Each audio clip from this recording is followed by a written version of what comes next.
Hi everyone, welcome to the Goldcast. Today I'm joined by Mark Yaxley. Mark is the general manager of Strategic Wealth Preservations, and I guess he'll explain more about that as we talk today. But I wanted to start with, I guess, what's on a lot of people's minds who are investing in precious metals, which is like products, because you guys obviously have a lot of clients who are buying precious metals right now. I was wondering, what kind of products are you recommending them to buy with the high premiums? Do you recommend them more towards like generic bullion rounds or red? Because if you go more towards generic rounds, then there could be a more. Yeah, I mean, I think right now you have to kind of accept what's available on the market. So that's kind of the first challenge that investors are going to be dealing with is what can I actually get my hands on right now? Because the supply chain in North America is pretty tight. There are some products that aren't yet available or are like 6 to 8 weeks back ordered because of the interruptions that COVID, has created in the entire physical precious metals supply chain. So first thing is like your options are a little bit limited right now. Based on what's available, yeah, I would tend to agree with you. Usually I wouldn't be like pushing kind of generic rounds, generic 10-ounce bars, generic 100-ounce silver bars. Um, and those generic products are a little bit harder to come by in gold, but in silver, I usually wouldn't recommend them, but because the premiums are so high on some of the best-selling products, like the Silver Eagles, I saw them as high as like $7, $8, $10 over spot. Yeah. I would tend to recommend right now those more generic rounds because you can get a more decent premium, something that's closer to the spot price. You can end up saving some money or getting more silver with your money. So yeah, I tend to agree with you on that. Okay, nice. And have you seen any other products, maybe like platinum or gold, that you think are a good value right now? What's the spot?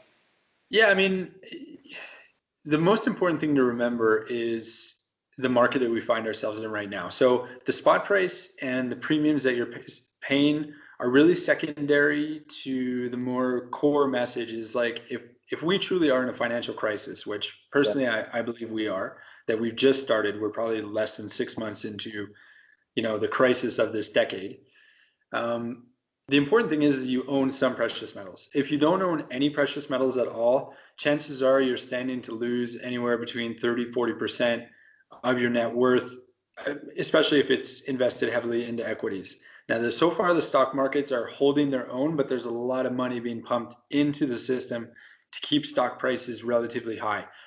Once that money either stops coming in or that tactic simply stops working, chances are the stock market's going to correct rather aggressively, and precious metals are going to continue to rise. So number one, regardless of where the value is and what premium you're paying, the thing you should remember right now is get some precious metals now, because those premiums and the spot prices are only going to go up from here Yeah. if the market continues to progress the way that it has been so far, what we've seen in this crisis. So to answer your original question, are there deals available? Yeah, you're going to want to think about 1 ounce gold bars to save on some of the premiums, because the premium on bars is always going to tend to be lower than coins anyway. So your value is going to be in your 1 ounce gold bars. There are gold bars produced obviously by the Royal Canadian Mint, but there are also some more generic refineries that produce products as well that you can get right now. I'd say anywhere around 3-4% over spot, which isn't too bad. It's still double what you pay in premium compared to usual market conditions, but for now you take what you can get. Platinum, the premiums are always pretty high, even in a normal market. So it's hard to say like it's good value. The premiums always tend to be higher than gold. But yeah, there are a few platinum products out there. It's pretty scarce right now, though. I don't think you're going to really find a deal when it comes to platinum right now. Yeah. What have you been seeing in terms of platinum lately, in terms of premiums? We've been seeing retail premiums are probably about $100 an ounce over spot. Normally they would be close to the range of like $50 or $60. So pretty much double the premium you usually pay.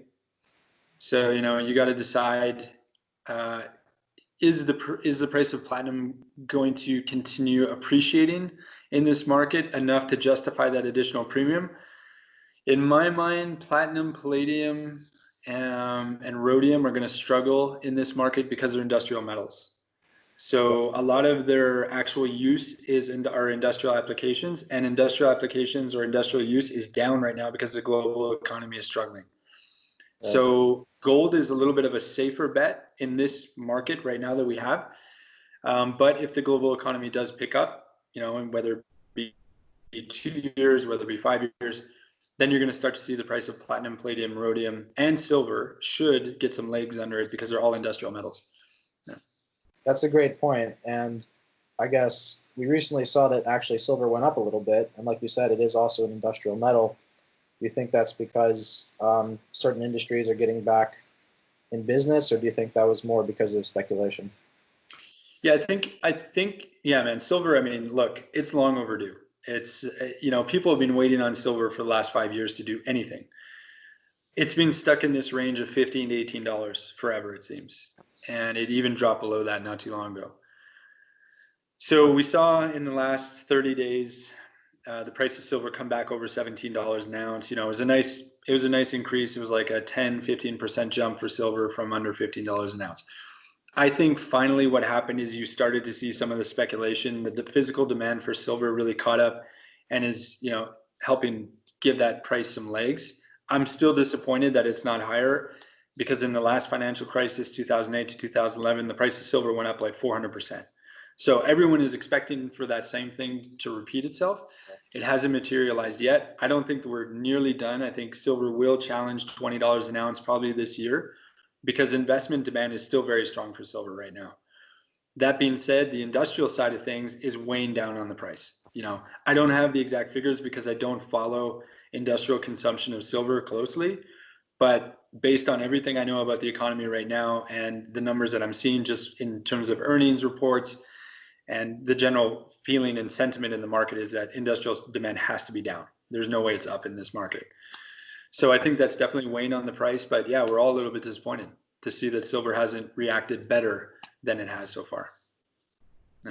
Yeah.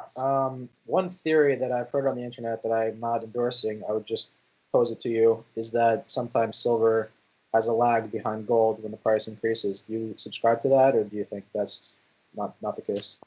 Yeah, I mean, I think that you could easily validate that theory just by studying kind of historical norms during crisis periods. There was a great article, I'll share it with you afterwards, written by one of my colleagues, Jeff Clark from silvergold.com, that really tackled that. He said, look at the performance of gold during crisis periods and then look at silver, and you're right.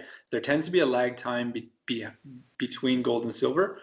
I think gold is primarily the crisis metal. Like people really think, okay, well, I need a safe haven. What do I buy first? Is it gold or silver? If you had to pick one of the two, you'd probably buy gold. So that's going to immediately kind of drive the mainstream or be the area where the mainstream investors, the ETFs as well, and obviously central banks go is towards gold. But behind that, there is demand for silver, especially in the American market.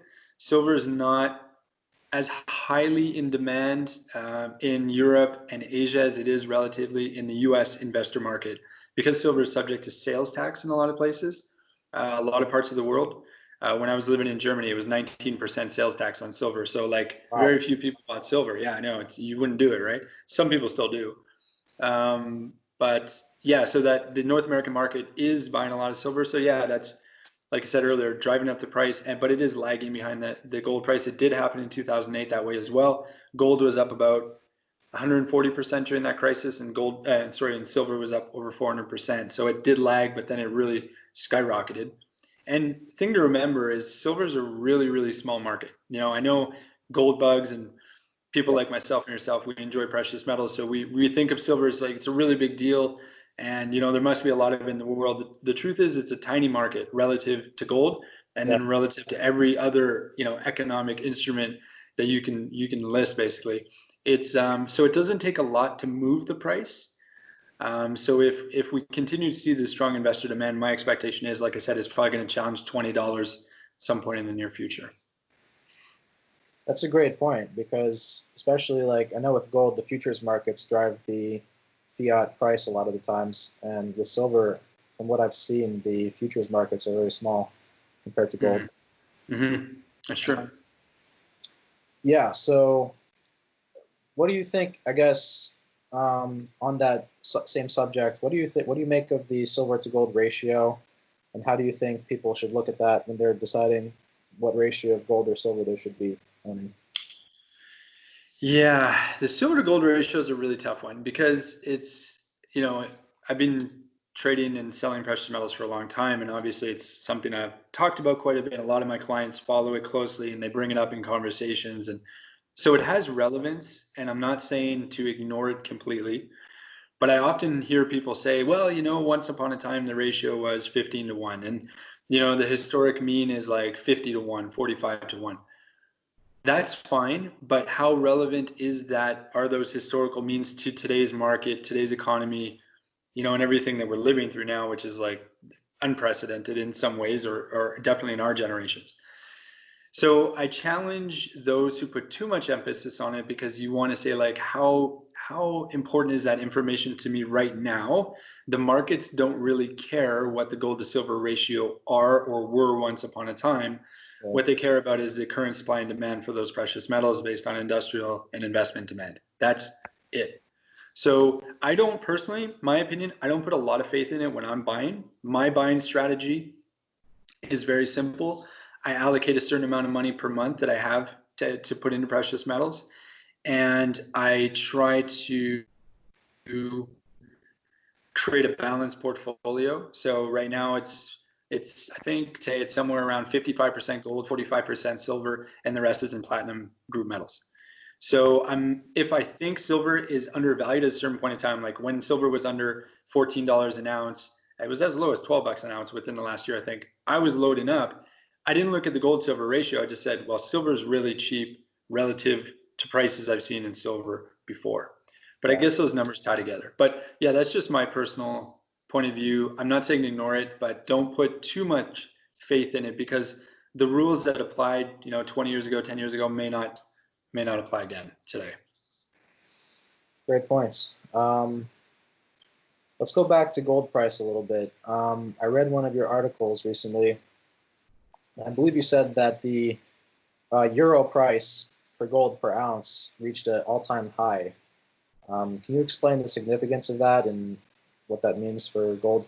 Yeah, sure. Yeah, it's often overlooked because the gold price is priced in US dollars, like most commodities are, on the international market. If I'm buying or trading with someone in Singapore, for example, that transaction is going to be settled in US dollars. So we tend to all kind of, especially Americans, obviously, we put on the blinders and we look at that price and say, well, how is it performing in my currency? But what's happening outside of the United States in other currencies, like in Canada, for example, in Europe and in Australia, there was a number of countries where it hit record highs within the last year or two. Really what's happening is just those currencies are, devaluing compared to the USD. So it's relative currency to the gold price, but the significance in the bigger picture is that it's another indicator that global demand for precious metals is very good. It's also an indicator that the US dollar is still really, really strong. And in some cases, the strength of the USD might make the gold price in USD look a little bit weaker than it actually is. So I would just look at it basically as another indicator. If you're reaching record highs in a number of currencies, not just one that tends to be underperforming, you're reaching a number of currencies, that's a really good indicator for the gold price. But again, that USD is very strong. So long as we're comparing just USD to gold, you end up with the price that we have today, which is still getting close to record highs. Yeah. What's your personal projection, if you are allowed to even make that? By the end yeah. I mean, I'm not an analyst. I don't spend my days looking at charts and doing technical analysis. I spend my days selling gold and silver to investors and helping them buy gold and silver in storage all over the world. So I'm not necessarily basing my projections or my prices on any kind of technical data. What I'm basing it on is the demand I see at the street level. And by street level, I mean mainstream investors. Our volumes at SWP right now are about 300% higher than normal. So we're an indicator for the larger North American market. And speaking to my colleagues in the market that are also retailers, wholesalers, mints, their volumes are also around 300, 400, some maybe a little bit lower, but everyone is very, very busy. So that's a very strong indicator. Number two, you have the ETFs have posted net inflows. I think last week it was 20 sessions in a row. I don't know what they've done this week, but it was net positive for 20 sessions straight, which is very significant. And central banks continue to add gold because there's a lot of risk in the market. So everything is there, fundamentally speaking, to drive that price higher. And the trend overall, because we're in a crisis period, people are coming into the market, a lot of new investors in gold and stuff like that. That being said, I think the price, we are going to see new record highs within the next 18 months. I think it can happen in 2020, but maybe I'm a little bit optimistic. But everything that I've experienced in my career, and I went through the 2008 crisis, is telling me that we're going to see new record highs based on the demand that I'm seeing and based on the sentiment in the market. Because a lot of people are really looking for safe havens, and gold fills that niche so well. And I think once the stock market starts to actually reflect what's happening in the economy, there's going to be another influx of investors into the market. So my projection for this year, 2020, would probably be between, I'd say like 1850 to 1950 conservatively. And in the next 18 months, very good chance we're going to be into new record territory, challenging 2,000 US dollars an ounce. Okay, yeah, that makes sense. So you were mentioning earlier that you buy precious metals consistently. You don't just load up when the prices start going up. Can you explain to us kind of your investment strategy when you buy, how much you buy, and how much you allocate from your net worth into precious metals? Yeah, sure.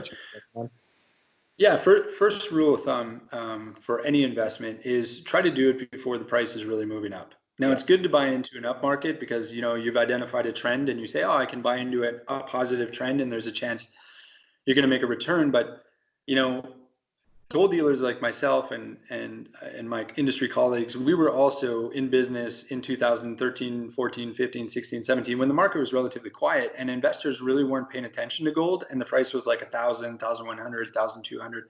That's really when investors should be buying gold, is pre-crisis. Don't wait for the shit to hit the fan before you buy the gold. You should really be accumulating beforehand. But anyways, my personal strategy is to allocate a certain percentage of my net worth to precious metals. So let's say in my case, I'm a little bit longer precious metals. So let's say I allocate about 30% of my net worth towards precious metals. Maybe higher than most people would. Maybe they're 10 to 20%, or they should be. So I recalibrate that based on what's happening in my personal life and my other investments. How are they performing? If my net worth happens to be increasing, then I'm definitely adding to my position to keep that 30% allocation. Last year, I bought a new home with my wife. We had to invest quite a bit of money in our down payment and so on and so forth. So we had to actually sell some of our precious metals. Our net worth got temporarily, or our available cash temporarily decreased because of the new house. So we liquidated some of our precious metals, but basically kept that 30%. So that would be during a normal market. And then you enter these kind of crisis periods and you say, okay, is this an opportunity to kind of double down on precious metals? And if you have an appetite for risk, and maybe if you are in a position where you're not dependent on those funds as part of your retirement, or kind of you have a very fixed income schedule. If you're a little bit younger, maybe, and you can take some risks, and maybe now is a good time to also say, hey, I'm going to allocate some additional cash flow and speculate on precious metals. So it's no longer just wealth preservation, which is, let's say, that 30% that I have, that's my wealth preservation long term. This is now, I'm in speculation mode. Maybe I'm buying silver at 13, 14 bucks an ounce. I'm selling it at 18. I'll take some profit and I'll try to repeat that through this market. You could do that. And you don't necessarily have to use physical precious metals to do that. Physical is an amazing way long term to accumulate. But if you're speculating, you might try to use another vehicle like an ETF or a fund or something like that. That's a great point about differentiating between your kind of preservation of your wealth versus your speculation investment side. So you were just saying, besides the physical products, you could maybe try other ways to speculate. Can you speak a little bit more about that? Yeah, I mean, look, physical precious metals at the end of the day, and if you watch our other videos on the YouTube channel, Inside the Vault, Yeah. you have a good sense of how real these things are. There's no better way to protect your wealth than to have a physical commodity that's your personal property. And that's basically what you're buying. When you're buying physical metals, you're buying it's considered personal property. So you're acquiring personal property and you're putting it in a very safe place, whether that be inside the United States, whether it be offshore. You've got physical property that's safe, it's taken care of, it's insured. There's no better way really to protect an asset or money than to do it that way. But there's also a cost, obviously, to acquiring the physical precious metals, and there's a cost to store the physical precious metals. That's fine if you're investing over a long period of time, like anything more than 2 to 3 years, 5-10 year plan. Physical precious metals makes a lot of sense because any costs that you're incurring to acquire them get washed out over the period of time that you hold them, and it's money well spent.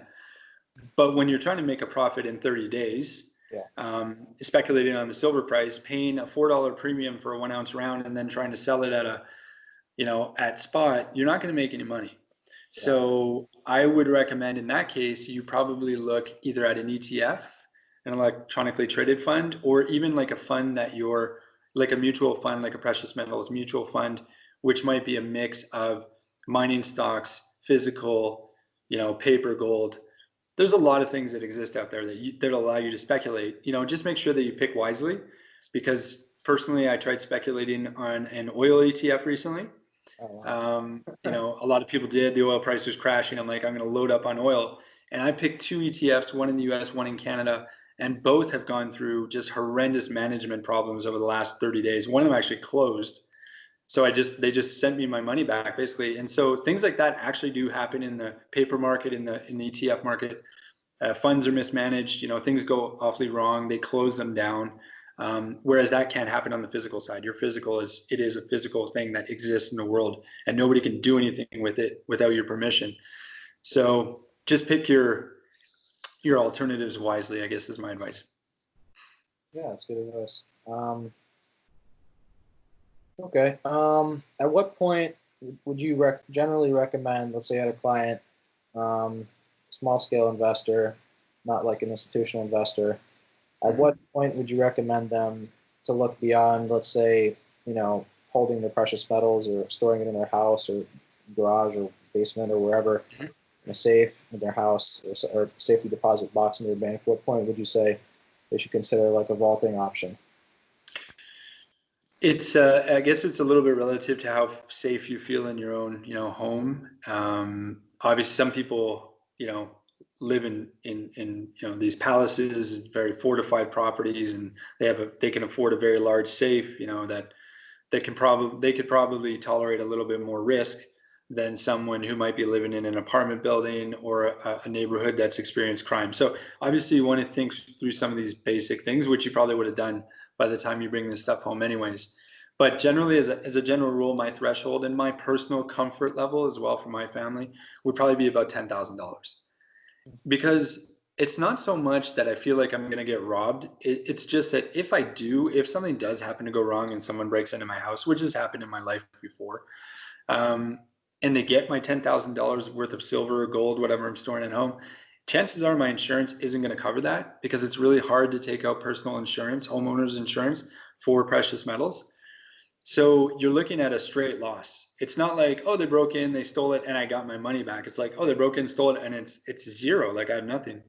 So how much risk are you really willing to take where you might not get anything back? So I would probably say golden rule, like for me personally, is $10,000. But if, as soon as you start losing sleep over it, or you start thinking about it all the time, or you start getting nervous, it's time to make a choice and probably start thinking about a private storage solution. Yeah, for sure. I guess there's a debate on the internet, which I've seen a lot, which is gold an investment, or silver or other precious metals? Mm-hmm. There's actually a lot of people who own gold and silver who say that it's not an investment. It's only a storage of wealth. Mm-hmm. But yet, obviously, at certain, if you take certain, and they usually they'll take like a certain time period. They'll start at, let's say, like you were saying, mid 2010s when the price was lower, and then they'll end up right before the stock market went down, and they'll say like in this period you would have lost this much with metals.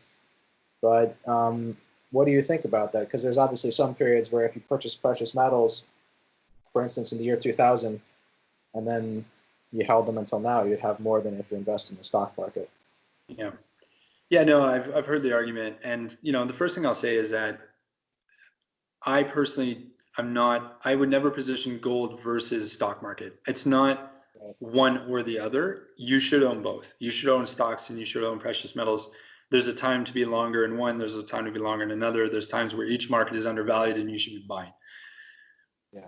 Of course, gold does not pay you any interest and it does not pay you a dividend. So as per like the more traditional way of thinking, it's not an investment in that sense. It is definitely not an investment like any other type of investment that you'll come across. So then it tends to fall into the store of wealth category, which I personally believe is correct anyways. My mentor taught me that gold was really wealth insurance. That was his kind of term that he coined during his career, and it made a lot of sense. It's like house insurance in the sense where you don't ever want to have to use it, but the day that your house burns down and you have a good house insurance policy, you're really happy that you paid the extra premium to have it. The same is true with gold. It doesn't earn you the interest, the dividends during a slow market for gold is going to be relatively flat. It might even cost you a little bit of money to own it. But during a crisis period, give me one asset that you'd rather own than gold, and I'm not just saying that because I'm a gold dealer. You listen to any experienced investors, guys like Ray Dalio, you've got commodity traders on Wall Street that are anti-gold 9 out of 10 years. And right now they're all talking up gold and they all love gold. And so I think to answer the question, baseline, it is not a traditional investment. I totally agree with that. Yes, there are times you can speculate, and if you're speculating and earning a return, I'd consider that an investment. But overall, it's wealth insurance. It's wealth protection and preservation. Yeah. Yeah. Can you, since you guys are in the Cayman Islands, or at least one of your branches, I guess, is in the Cayman Islands, can you talk about why that's a good location for storing precious metals? Yeah, sure. Well, it's not only a good location for storing precious metals, it's also a good location to, I think, buy precious metals from, because you have a lot of people that are concerned about reporting, and it's a real thing these days. Like, a lot of information is shared, and in depending on what state you live in the United States, there can be reporting. If you buy from a local dealer, they have to report your purchases to their state government. Yeah. So one of the options also is you can buy from SWP, which is a Cayman-based company. We have a physical office in Cayman, and you can take delivery in the United States. We actually send it from a U.S. fulfillment center in the U.S., but your transaction is with a foreign company, so your reporting requirements may be lessened because of that.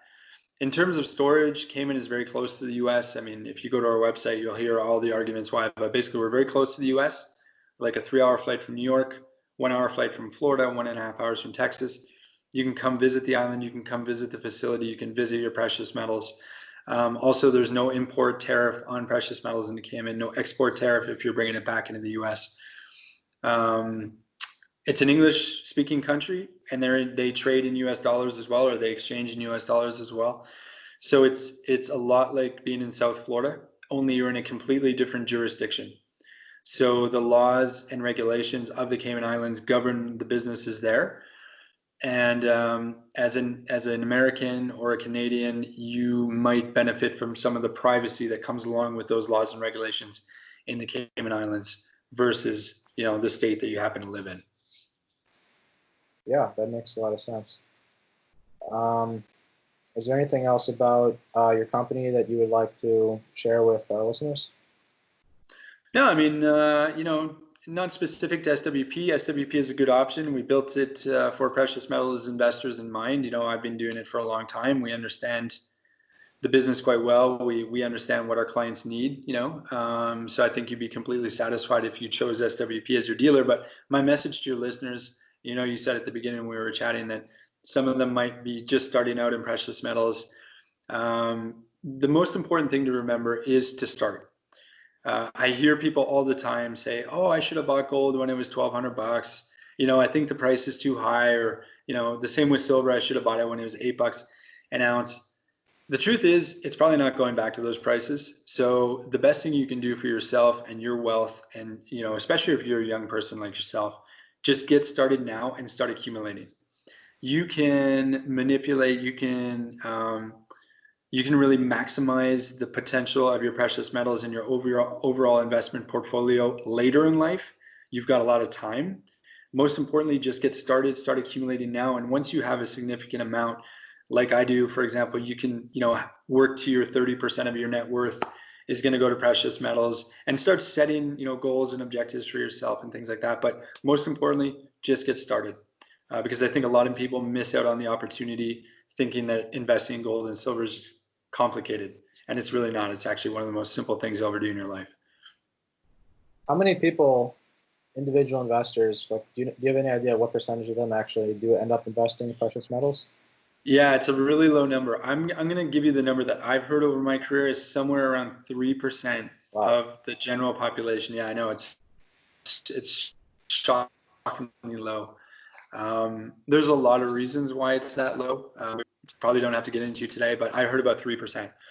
So very, very small market. There's not a lot of us out there having these kind of conversations, but I'd love to see more people benefit from precious metals. And like I said, it's not a very complicated investment to get into. You watch those videos, I think you can all understand how it works. And with a little bit of guidance from someone experienced, you'll do quite well. Yeah. Great. Well, really appreciate your time today, Mark. And we'll put information down below about SWP. And thanks for coming on. Really appreciate it. Well, thanks for having me. It was fun, and look forward to speaking to you again. Good luck with your podcast. Thank you.